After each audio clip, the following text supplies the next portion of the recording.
Hello मेरे प्यारे दोस्तों। तो यार अभी रिसेंटली कुछ बच्चों ने सेम इंटरेक्ट किया, उनको मैंने बोला वर्चुअल कैलकुलेटर यूज कर रहे हो क्या? तो कह रहे सर वो क्या है, वो तो हम एग्जाम में डायरेक्टली यूज कर लेंगे। बट लास्ट टाइम भी कुछ बच्चे ऐसे मिले थे जो उन्होंने सोचा था और कहीं ना कहीं कैलकुलेशन मिस्टेक कर दिया उन्होंने, ड्यू टू फैमिलियर नहीं थे वर्चुअल कैलकुलेटर की वजह से, और वहां पर उनको एक दो नंबर से सफर करना पड़ा। और मैं नहीं चाहता हूं कि ये सब चीजें आपके साथ भी हो। तो दोस्तों एक बार मैं पूरी फंक्शनैलिटी जो है 10-15 मिनट के वीडियो के अंदर मैं आपको समझा देता हूं, और जितने फॉर्मूले या कंसेप्ट आप यूटिलाइज करने वाले हो उसको कैसे इस वर्चुअल कैलकुलेटर की मदद से इजीली कैलकुलेट कर सकते हैं, वो आपको ध्यान रखना है। स्पेशली एप्टीट्यूड के क्वेश्चन में भी वर्चुअल कैलकुलेटर आपका बहुत इंपॉर्टेंट रोल प्ले करने वाला है। तो दोस्तों सबसे पहले अगर मैं बात करता हूं, एक मोड, डिग्री और रेडियन, ये सबसे पहले दिख रहा है। मोड, जब भी कभी रिमाइंडर आपको कैलकुलेट करना हो उसके लिए आपको मोड यूटिलाइज करना है। सर रिमाइंडर का मतलब नहीं समझ में आया, क्या चीज मतलब है? फॉर एग्जाम्पल, अरे बेस कन्वर्जन में आप करते हो ना, जैसे मान लीजिए मैंने लिखा 255 और 255 में आपको कैलकुलेट करना है यार, इसको 8 से डिवाइड करने पर क्या रिमाइंडर बचता है, तो मैंने यहां मोड डिवाइड कर दिया और फिर 8 लिख दिया। तो यहां मुझे दिखाई दे रहा होगा रिमाइंडर क्या बच गया, 7। यानी 255 में 8 को जब आप डिवाइड करोगे तो रिमाइंडर जो आपका कितना बचेगा दोस्तों 7 बचेगा। तो ये रिमाइंडर के लिए बहुत इंपॉर्टेंट मोड इंपॉर्टेंट रहता है। एक चीज और, इस पूरे कैलकुलेटर के अंदर एक चीज का ध्यान रखना है, जो भी वैल्यू आपको कैलकुलेट करनी है सबसे पहले वो नंबर डालना है और फिर क्या फंक्शन परफॉर्म करना है वो डालना है। फॉर एग्जाम्पल आपको अगर मैं बता देता हूं चीजों को लेके, जैसे मान लीजिए मुझे 10⁻² कैलकुलेट करना है, तो सबसे पहले मुझे 2 लिखना पड़ेगा, फिर 10⁻, मुझे प्रेस करना पड़ेगा, दैट इज 100। तो जो भी वैल्यू आपको कैलकुलेट करनी पहले वो लिखना है, फिर फंक्शन को यूटिलाइज करना है, ये चीज ध्यान रखना है। अब थोड़ा सा मैं कीवर्ड्स पे ध्यान देता हूं। डिग्री और रेडियन तो एज इट इज है कि आप साइन या ट्रिग्नोमेट्रिक के लिए डिग्री में यूज करो या रेडियन में यूज करो, या आपकी चॉइस है, आपको उसके हिसाब से इसको स्विच करना जरूर ध्यान रखिएगा। हाइपरबोला है और इनवर्स हाइपरबोला का फंक्शन दे रखा है, पाई ई फैक्टोरियल डायरेक्ट दे रखा है। फॉर एग्जांपल 5 फैक्टोरियल अगर मैं पूछूं 120 होता है, पर डायरेक्ट मैं चाहूं तो यहां कैलकुलेट कर सकता हूं, 5 लिखा और फिर फैक्टोरियल कैलकुलेट किया, 120 आ गया। तो जो भी फैक्टोरियल आपको कैलकुलेट करना है, 9 फैक्टोरियल, ये आपके पास ये वैल्यू आई। जिस भी 0 का फैक्टोरियल, अरे सर 1 ही होता है, 1 का फैक्टोरियल, अरे सर 1 ही होता है। तो जो भी आपको वैल्यू फंक्शन परफॉर्म करना है सबसे पहले वो वैल्यू लिखनी, फिर उसका टास्क लिखना है। ठीक है सर, ये भी समझ में आ गया। उसके बाद बात करते हैं लॉग 2 बेस। देखिए हमेशा आपको लॉग 2 बेस में बहुत फ्रीक्वेंटली हम यूटिलाइज करते हैं, तो लॉग 2 बेस डायरेक्टली इसके अंदर दिया हुआ है, दिखाई दे रहा होगा, आप यूज कर सकते हो। For example 256 log 2 base, 256 log 2 base of x 8। ये आपको पता है, ये जनरली काउंटर के अंदर जनरली यूज करना ही होता है, जहां पर आपको 255 256 ये सब लॉग निकालना है, जैसे वैल्यू कैलकुलेट करनी। जैसे मोड लिखते हैं ना, mod m is less than equal to 255। जैसे फॉर एग्जांपल मैंने आपसे पूछा कि बताओ नंबर, जैसे एक सिंपल सा क्वेश्चन मैंने आपसे पूछ लिया, एक क्वेश्चन के फॉर्म में मैं आपको समझा देता हूं कि मान लीजिए ऐसा दिया हुआ है, आपको एक चीज पता है कि mod m is less than equal to 2 raised to power n और n should be greater than equal to log 2 base of m। अब यहां पर आपसे पूछा बताओ भाई, अगर m की वैल्यू 255 है तो बताओ n की वैल्यू कितनी होगी, राइट? ऐसा क्वेश्चन जनरली देखने को मिलता है। तो आपको इस क्वेश्चन के लिए कुछ नहीं करना है, आपको क्या कैलकुलेट करना है, log 2 बेस ऑफ 255। आपको log 2 बेस ऑफ 255 की वैल्यू कैलकुलेट करनी है और ये शुड बी ग्रेटर देन और इक्वल टू होना चाहिए। तो देखते हैं एक बार कैलकुलेट करके 255। मैंने सबसे पहले 255 लिख दिया, फिर log 2 बेस ऑफ लिख दिया, 7.99 यानी अप्रोक्सीमेटली कितना, 8 फ्लिप फ्लॉप की रिक्वायरमेंट होगी इसको डिजाइन करने के लिए। तो ये सिंपल कैलकुलेशन है, कितनी बार आपको यूज करना होता है। नेचुरल लॉग ऑफ ln जो है वो नेचुरल लॉग यानी log e बेस में है। log 10 बेस में भी डायरेक्ट वैल्यू दे रखा होता है। अगर कोई log 5, जैसे मान लीजिए मैंने आपसे एक सिंपल क्वेश्चन पूछा कि बताओ भाई log 5 बेस में 2 की वैल्यू क्या है। अब यहां पर एक नॉर्मल, ना log 10 दे रखा है, ना log e दे रखा है, ना log 2 दे रखा है जो मेंशन है, आपको अलग ही बेस दे रखा है 5, वैल्यू निकालने एक 2 की। तो इसको सॉल्व करने के लिए मैं सबसे पहले 2 की वैल्यू कैलकुलेट करूंगा। 2 मतलब सबसे पहले x सेलेक्ट किया, तो मैंने ये जो 2 लिखा ना, ये x की वैल्यू, फिर मैंने इसको प्रेस कर दिया। अब उसने पूछा बताओ भाई बेस क्या होगा, बेस कितना था, log 5 बेस ऑफ 2 की वैल्यू कैलकुलेट करनी थी, तो log 2 तो मैंने लिख दिया, ये x तो सेलेक्ट कर लिया, बेस अब सेलेक्ट करना है, बेस मैंने 5 लिख दिया, आंसर आ गया 0.4306। किसी भी बेस में, फॉर एग्जांपल मैंने बोला कि log 10 बेस ऑफ 10 की क्या वैल्यू, तो सबसे पहले ये x की वैल्यू 10 में मेंशन कर रहा हूं, ये 10 log, अब ये बेस पूछ रहा है, अब बेस मैंने 10 डाल दिया, ऑफ कोर्स 1 आंसर है। तो ये एक थोड़ा सिंपल सा कैलकुलेशन था इस चीज के लिए। मान लीजिए e raised to power -1 की वैल्यू पूछी है, मैंने आपसे पूछा बताओ भाई e raise to power minus one कहीं कैलकुलेशन में यूज हो रहा है। तो e raise to power minus one बड़ा सिंपल है कैलकुलेशन में यूज करने के लिए। माइनस को यूज करने का बड़ा सिंपल तरीका देखो, मैंने लिखा सबसे पहले क्या करना है माइनस वन, तो मैंने लिखा वन और फिर माइनस करना है, तो मैंने इधर से देखो नंबर्स को प्लस और माइनस बना सकते हो आप। तो ये देखो ये प्लस है, मुझे माइनस करना, एक बार प्रेस करके देखो माइनस वन आ गया। किसकी पावर? ई की पावर। ये एक्स मैंने सेलेक्ट किया माइनस वन, ई की पावर लिख दिया, खत्म। देखो e raise to power minus one. तो ये सिंपल सा कैलकुलेशन है। अच्छा एक चीज और इसमें बहुत दे रखा है, सी का मतलब होता है क्लियर, बार बार आपको क्लियर करने के लिए सी यूज करना है। कितनी बार आप कैलकुलेट करोगे कि पूरा न्यूमेरिकल आपने वैल्यू कैलकुलेट करी, 1 पॉइंट आपने ऐसा कैलकुलेट किया कोई, देखो इस तरीके का 2 इंटू 10 इंटू 5 इंटू 6 और लास्ट में ये 1 अपॉन करना है ये वैल्यू, वो आपका आंसर होगा। तो लास्ट में बहुत बार कैलकुलेट करते हैं और उसकी वैल्यू को 1 अपॉन में लिखना होता है। उसके लिए बड़ा सिंपल आप यूज कर सकते हो, डायरेक्ट 1 बाय एक्स की वैल्यू दे रखी। फॉर एग्जाम्पल 2 10 5 6, 2 10 5 6, तो मैं लिखा 2 इंटू 10 इंटू 5 इंटू 6, ये आंसर आया 1/600। डायरेक्ट 1 बाय 600 करना है, आंसर 0.00166।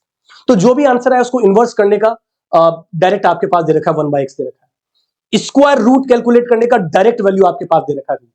फॉर एग्जाम्पल अगर मैं आपसे पूछूं रूट 2 की वैल्यू क्या है, तो 2 फिर रूट, आपको मैंने पहले ही बताया, पहले नंबर डालना है फिर जो फंक्शन परफॉर्म करना है वो लिखना है। तो 2 रूट लिख दिया। तो ये सब तो चीजें वो है जो आप लोगों को पता है, ज्यादा कोई क्रांतिकारी खेल नहीं है। पर सबसे इंपॉर्टेंट चीज ये कि कैलकुलेशन के लिए कि सर ये MC MR MS M plus M minus ये जनरली यूज करना होता है, और जब बड़ी लार्ज नंबर ऑफ कैलकुलेशन होते हैं तो इसमें ये बहुत इंपॉर्टेंट रोल प्ले करता है। सर इस चीज का क्या मतलब है थोड़ा सा मैं बता देता हूं। एमसी का मतलब होता है मेमोरी क्लियर। अगर कोई भी डेटा ऑलरेडी मेमोरी में स्टोर है, अगर आपको उसको क्लियर करना है तो एमसी बटन प्रेस करना होगा। एमआर का मतलब मेमोरी रिकॉल, कोई भी डेटा अगर मेमोरी में स्टोर है आप उसको रिकॉल करना चाहते हो, यूज करना चाहते हो, वापस लाना चाहते हो, तो एमआर। एमएस मेमोरी सेव करने के लिए यूज होगा। एम प्लस मेमोरी में जो डेटा उसके साथ ऐड करने के लिए, डायरेक्ट एडिशन के लिए यूज होता है। M minus direct subtraction, memory के साथ माइनस करने में यूज होता है। तो ये प्लस माइनस डायरेक्ट मेमोरी के साथ भी हो सकता है, नहीं तो इधर से भी आप रिकॉल करके भी यूज कर सकते हो, कोई दिक्कत वाली बात नहीं। मल्टीप्लाई करने के लिए स्टार का साइन, डिवाइड करने के लिए ये साइन होता है, माइनस करने के लिए ये साइन होता है, फ्रैक्शन में के लिए पॉइंट अलग से दे रखा होता है। आपको रूट कैलकुलेट करने के लिए स्क्वायर और क्यूब रूट तक का तो दे रखा है, उससे ज्यादा आपको यूज करना है तो यहां दे रखा है। जैसे कितनी बार होता है ना, आप ऐसे लिखते हो 5 रूट ऑफ 10, तो ऐसे अगर आपको कैलकुलेशन करना है तो आपको ये अलग से आपको मेंशन कर रखा है। उसके लिए सबसे पहले एक्स की वैल्यू लिखनी होगी 5, फिर मैंने ये बता दिया। अब पूछ रहा है बताओ भाई रूट क्या है, वाई क्या है, तो मैंने लिख दिया 10, ये आपके पास आंसर आ गया। तो ये कुछ कैलकुलेशन है जो मैंने आपको डायरेक्टली बताया। अब कुछ फॉर्मूले को हम डायरेक्ट फॉर्म इसके अंदर अप्लाई करके देखते हैं कि कैसे मेमोरी सेव होता है, कैसे क्या चीजें होती है। पर उससे पहले memory save recall clear M plus M minus को थोड़ा और डिटेल्ड में थोड़ा समझने की कोशिश करते हैं। फॉर एग्जाम्पल दोस्तों, अगर मैंने आपसे कैलकुलेट करने की कोशिश करी और मैंने आपको बोला 2 raise to power 5 plus 2 raise to power 6 को ऐड करिए। अब आपको तो पहले से ही पता है 2 रेज टू पावर 5 का मतलब 32 होता है, 2 रेज टू पावर 6 का मतलब 64 होता है। इन दोनों को ऐड करेंगे 96 है, ये तो सबको पता है। पर मेमोरी सेव की मदद से कैसे करते हैं ताकि आपको यूज टू हो जो आप, इसलिए मैं बता रहा हूं। सबसे पहले 2 रेज टू पावर 5 देखो। अब 2 रेज टू पावर 5 कैलकुलेट करने के दो तरीके हैं। मेरे पास डायरेक्ट 2 रेज टू पावर में भी दे रखी है, कैलकुलेट कर सकता हूं डायरेक्ट, या फिर मैं सिंपल ये दिखाई दे रहा होगा X raise to power Y दिखाई दे रहा होगा, यस दे रखा है, आप इसकी मदद से भी कर सकते हो, कोई दिक्कत नहीं। सबसे पहले इसमें एक्स सेलेक्ट करना है फिर वाई सेलेक्ट करना है, सिंपल सी बात है। देखो कैसे, मैंने 2 ये सेलेक्ट किया, अब देखो पावर चला गया 5, एक तो 32 हो गया प्लस 2 पावर 6 96, ये तो हमको पहले से ही पता है। पर मेमोरी की मदद से कैसे करेंगे तो समझो, बार बार क्लियर करना जरूरी है डेटा को क्लियर करने के लिए। मैं लिखा 2 रेज टू पावर 5, जो भी आंसर है 32। अब मैं 32 को मेमोरी में स्टोर करवा देता हूं। मैंने बटन प्रेस कर दिया एम एस। अब देखो जैसे ही आप एम एस प्रेस करोगे यहां आपके पास एम बन जाएगा, मतलब आपने जो डेटा था वो स्टोर हो चुका है मेमोरी में। अब कोई दिक्कत वाली बात नहीं, अब मैं सब कुछ हटा देता हूं। अब टेंशन नहीं, वो 32 स्टोर है, कोई दिक्कत वाली बात नहीं। अब मुझे चाहिए 2 रेज टू पावर 6, अब मुझे जोड़ना है इसके साथ, तो जोड़ने के लिए आप तो डायरेक्ट 96 मैंने प्लस किया और रिकॉल यूज कर लिया, या फिर आप यहां से भी कर सकते थे। कैसे, तो एक बार समझो। अब देखो मेमोरी रिकॉल करोगे 96 से, ऑलरेडी स्टोर हो चुका है, मुझे इसको हटाना पड़ेगा। स्टोर क्या था पहले 32, तो 32 लिख के मैं एक बार सेव करता हूं। ठीक है, ठीक है, अब हटा दिया। अब देखो 64 आया प्लस मैंने मेमोरी रिकॉल, तब भी मैं करूंगा तब भी आंसर ये आएगा 96। बट इस बार 96 स्टोर नहीं हुआ है। Are you getting my point? Store अगर करोगे ना तो 32 ही है, तो इसका मतलब मुझे ये स्टोर करना पड़ेगा, तब जाके ये चीज स्टोर होगी, राइट। इसका मतलब जब आप m प्लस एम आर करते हो, रिकॉल करते हो और स्टोर करते हो, तो नया डेटा ऐड होने के बाद फिर वो स्टोर हो जाता है। Are you getting my point? और यहां से अगर आप करते हो सेम, तो वो ऐड करके रिजल्ट तो दिखा देता है पर स्टोर पुराना ही डेटा रहता है। होप आपको समझ में आया होगा किस तरीके करना। जो नॉर्मल कैलकुलेटर, तो आप लोग तो इंजीनियर हो, नॉर्मल कैलकुलेटर समझते हो, फंक्शंस वैसा ही। मोबाइल में भी अगर आप टेस्ट सीरीज लिखते हो तो कि आप माउस जरूर लगा लेना, मोबाइल में भी फीचर्स होता है माउस लगाने का। और नहीं तो अगर आप लैपटॉप के ऊपर देते हो तो माउस तो लगा के ही यूज करना, क्योंकि वहां पर भी वैसे ही आपको यूज करना होगा, कोई टच वाला फीचर्स आपको देखने को नहीं मिलेगा, राइट। अब मैंने कुछ फॉर्मूले लिखे हैं, उस फॉर्मूले को एक बार सॉल्व करने की कोशिश करते हैं डायरेक्टली वर्चुअल कैलकुलेटर की मदद से। सबसे पहले कुछ मैंने एक वो लिए हैं, कुछ नंबर्स लिए या कुछ इक्वेशंस लिए जो जनरली हमको यूटिलाइज करना होता है एग्जाम के अंदर। जैसे मैं लिखा 1/2 into 5 into 3 into 10⁻⁻6 log 2 base of 25, जो काउंटर में यूज होता है। log 3 natural log of 3 plus log 3 base of 2 into 5, 201 point into 0.2 divide by 0.02 plus 2 into 2। Computer network का कैलकुलेशन मैंने उठाया। 253 बेस log ऑफ 10 को ऑक्टल में कन्वर्ट करना, और ये कुछ ट्रिग्नोमेट्रिक फंक्शन। देखिए इसको कैसे सॉल्व करते हैं, बहुत क्विकली और इजीली तरीके से सॉल्व करते हैं। आप लोग एक बार स्नैपशॉट ले लो, क्योंकि मैंने तो कॉपी में लिख रखा है तो मेरे पास हेड कैलकुलेशन, आप लोग एक बार स्नैपशॉट ले सकते हैं। चलिए साहब, अब देखो इसमें मैं मेमोरी सब यूटिलाइज हो जाएगा, कोई दिक्कत वाली बात नहीं। सबसे फर्स्ट 2 इंटू 5 इंटू 3 इंटू 10⁻⁻6। अब इसके दो तरीके देखो, 2 इंटू 5 इंटू 3 इंटू 10⁻⁻6 है, तो मैंने सबसे पहले देखो -6 लगा दिया, ब्रैकेट लगाया, क्योंकि पता नहीं चलेगा कि सबकी पावर में ले लेगा, नहीं तो 6 लिखा पर मुझे माइनस करना है, माइनस लिख दिया, ये लिख दिया, ब्रैकेट क्लोज कर दिया, 0.0003 आया। और इनवर्स करना है 1 अपॉन दैट वैल्यू, तो 1/x कर दिया। आपके पास 33, ये 33333.3333 आंसर है। या फिर दूसरा तरीका भी था सर, आप इसकी जगह डायरेक्ट ये भी तो यूज कर सकते थे, तो कोई दिक्कत नहीं, वो भी कर देता हूं। 2 इंटू 5 इंटू 3 इंटू 10⁻⁻6, तो 10⁻, ये लिख दिया, देखो डायरेक्ट आया, 6 लिखा, माइनस लगा दिया, सीधा वही आंसर आया। और 1 अपॉन कर दिया, फिर से वही आंसर बन गया। तो कोई फर्क नहीं पड़ता आप कैसे आप 10⁻⁴ को डायरेक्ट यूज करते हो या x⁻y यूज करते हो, दोनों से आंसर तो सेम ही मिलने वाला है। दोनों का मतलब तो एक ज्यादा डिफरेंट वैल्यू को यूज करेगा, एक डायरेक्ट कैलकुलेशन के लिए यूज करेगा। तो ये आपके पास आंसर आ गया पहले का। दूसरा कैलकुलेशन है log 2 बेस ऑफ 55, ये तो मैंने कर ही रखा है, बट इसकी जगह मैं थोड़ा चेंज कर देता हूं, जो जनरली हम यूज करते हैं वो मैं लिख देता हूं। log 2 base of 255 plus log 2 base of 512 या 596 लिख देता हूं। 255 और 596 इसको जोड़ना है, 255 और 596 इसको जोड़ना है, तो देखो 255 लॉग कहां गया, लॉग 2 बेस कहां गया, ये रहा, प्लस। अब प्लस देखो, प्लस का साइन में मेमोरी यूज कर लूं क्या? एक बार आप बोलो तो मेमोरी भी यूज कर सकता हूं, कोई दिक्कत वाली बात नहीं। एक काम करता हूं, इसको स्टोर कर लेता हूं ताकि मेमोरी की एक बार प्रैक्टिस हो जाए। अब मैंने इसको स्टोर कर दिया, तो एमएस मैंने बटन दबा दिया, अब ये स्टोर हो गया, खत्म। अब कोई दिक्कत नहीं, देखो एम बन गया मतलब स्टोर हो गया। अब क्या चाहिए था मेरे को? 596, 596 log 2 बेस ऑफ, ये आ गया। अब मुझे इसके साथ जोड़ना है। अब इसके दो ऑप्शन है, देखो दो तरीके। क्या जोड़ के आप खाली यहां देखना चाहते हो, कि जोड़ के मेमोरी में रखना चाहते हो ताकि उसमें और भी कुछ जोड़ सको? अगर जोड़ के मेमोरी में रखना चाहते हो तो m प्लस एम आर कर दो, जो डिजिट आएगा वो मेमोरी में स्टोर हो जाएगा। देखो मैंने m प्लस कर दिया, एम आर कर दिया, 17.21 ये वैल्यू, ये आपके पास स्टोर रहेगा। तो होप आपको चीजें क्लियर हो गई कि किस तरीके से इसको आपने स्टोर किया, मेमोरी के साथ जो डेटा था उसको आपने स्टोर कर दिया, नथिंग मोर देन। तो ये हमने दूसरा भी कर दिया। एक और है ln, मान लीजिए ln3, तो मैंने लिखा 3 ln प्लस, कहां गया प्लस का साइन भाई, ये प्लस log 3 बेस ऑफ 2, तो पहले 2 है, लॉग बेस 3 जोड़ दिया, जो आंसर आ रहा है उसको 5 से मल्टीप्लाई कर दिया। 8.6477 is the correct answer of this question. तो डायरेक्टली आप कर दिया। अब मान लीजिए इस आंसर में आपको 5 डिवाइड करना है या इस आंसर को सेव करना है। मैंने इस आंसर को सेव कर दिया, मान लीजिए ये नया आंसर, उसको मैंने सेव कर दिया। ठीक, अब देखो एमआर करोगे तो वो सेव होगा 8.64। ठीक, मैंने सेव कर रखा है।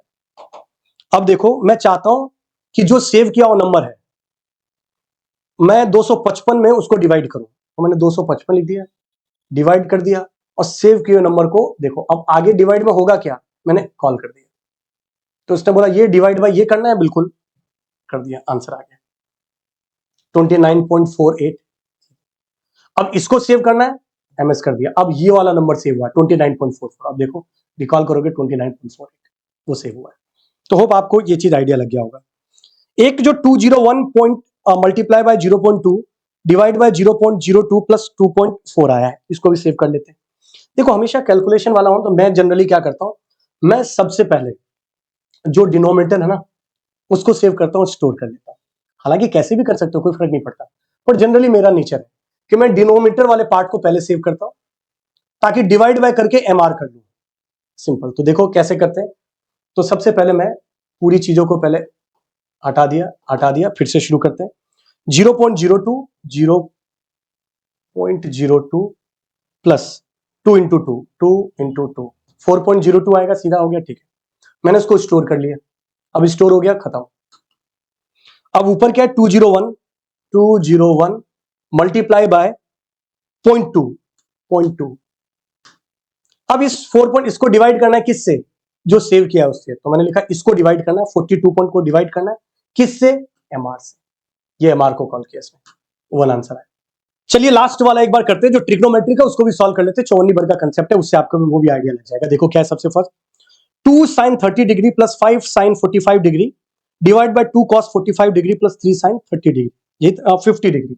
एक बार फिर से लिख देता हूं आप लोगों के लिए, 2 sin 30, अब डिग्री है रेडियन है कि आपको पता होना चाहिए, 5 sin 45 degree divide by 2 cos 45 degree plus 3 sin मान लो 50 डिग्री लिख देता हूं। मुझे इसको सॉल्व करना है। मैंने आपको हमेशा बोला सबसे पहले किसको आपको सॉल्व करना है। मैं जनरली डिनोमिनेटर को सॉल्व करता हूं, अगेन ये आपकी चॉइस है। फीचर्स तो बहुत सारे अवेलेबल है ना, 2 इंटू 3 लिखो या 3 इंटू 2 लिखो आप, तो ये आपकी चॉइस है। तो मैं सबसे पहले डिनोमिनेटर को सॉल्व करता हूं। तो देखो डिनोमिनेटर को सॉल्व करने के लिए क्या लिख रहा हूं, सबसे पहले एंगल लिखा जाता है कॉस में। मैंने बताया जो भी फंक्शन परफॉर्म करना है वो बाद में, पहले उसकी वैल्यू लिखनी होती। तो 2 cos 45 डिग्री है, मैंने लिखा 45, पहले डिग्री को सेलेक्ट किया, देखो डिग्री पे, अब 45 लिखा। कॉस है या साइन है, सर साइन है, नीचे सॉरी कॉस है, कॉस लिख दिया। अब ये वैल्यू आ गई, इसको मल्टीप्लाई करना है किससे, 2 से, मल्टीप्लाई कर दिया 2 से, ये वैल्यू आ गई। इसमें अब ये हो गया, आप चाहो तो उसको सेव करके भी रख सकते हो, कोई दिक्कत नहीं। मान लो मैंने ये सेव कर दिया, कोई दिक्कत नहीं, खत्म, वो सेव हो गया। अब साइन 50 डिग्री, 50 साइन कहा गया, ये साइन इंटू 3 ये चीज हो गया। अब इसको स्टोर करना है और सेव करना है। तो मैंने अब देखो 2.298 नहीं, 2.298 तो ये 3 साइन 50 डिग्री का वैल्यू आया। जो मैंने पहले किया था, मैं चाहता हूं उसे स्टोर करके सेव हो जाए। मेमोरी सेव, रिकॉल, देखो ये वैल्यू आई है दोनों को जोड़ के, एक 2 पॉइंट था एक समथिंग था, तो यही वैल्यू आई 3.71। अब मैं इसको क्या कर देता हूं, स्टोर कर देता हूं, मैंने एमएस कर दिया। अब नया स्टोर, वैसे भी स्टोर यही डेटा है 3.71, आप हटा भी दोगे ना, एमआर करोगे 3.71, क्योंकि जुड़ने के बाद स्टोर हुआ था। ये हो गया, ठीक है। अब वो स्टोर है डिनोमिनेटर का पूरा सॉल्यूशन। अब न्यूमरेटर वाला सॉल्व करता हूं। हालांकि मैं ब्रैकेट लगा के डायरेक्टली भी सॉल्व कर सकता हूं, जैसे देखो 30 डिग्री 30 साइन इंटू 2, ठीक है, प्लस 5 साइन है, तो मैंने लिख दिया, चलो इसको कोई दिक्कत नहीं। अब ये हो गया, प्लस लिख दिया मैंने, अब ये 1 आ गया आंसर, ठीक है। ये 2 साइन 30 डिग्री का मैंने वैल्यू लिखा, ये आपके पास आ गया, ठीक है 1, ठीक है। अब क्या करना है आपको, इस 1 में 5 साइन 55 डिग्री को मुझे ऐड करना है, तो मैंने लिखा प्लस ब्रैकेट साइन 45 साइन ही लिखा है, साइन इनटू कितना है भाई साहब, इसको कितने से मल्टीप्लाई करना है, 5।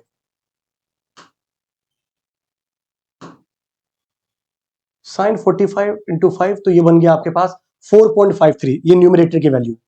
अब इसमें मुझे डिवाइड करना है, क्या डिवाइड करना है, जो आपके पास डिनोमिनेटर की वैल्यू था, कॉल करके देखो, इस वाली वैल्यू में जो था उसको डिवाइड कर दिया, आंसर आया 1.22147।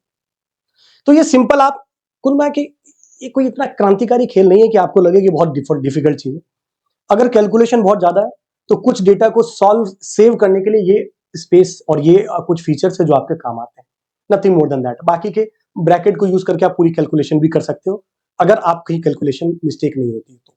अगर आप समझते हो चीजों को तो आप डायरेक्टली ब्रैकेट को यूज करके भी चीजों को कैलकुलेट कर सकते हो, कोई दिक्कत वाली बात नहीं, जैसा जनरली हम करते हैं। तो ये होप आप लोगों को पूरा जो वर्चुअल कैलकुलेटर है वो समझ में आया। लास्ट में मैं चाहता हूँ सारी मेमोरी खत्म हो जाए, मेमोरी क्लियर कर दिया, all memory are basically reset. ये तो मैंने आपको थोड़ा वर्चुअल कैलकुलेटर के बारे में बताया दोस्तों। आप लोगों को अगर कोई डाउट हो वर्चुअल कैलकुलेटर से रिलेटेड ही कोई भी फंक्शंस के अंदर, तो आप मेरे से पूछ सकते हो, इस वीडियो के कमेंट में जरूर कर दीजिएगा, मैं एक डेडिकेटेड और कंप्रेहेंसिव वीडियो इससे रिलेटेड बना दूंगा। Till that, thank you very much, all the very best, जय हिंद दोस्तों।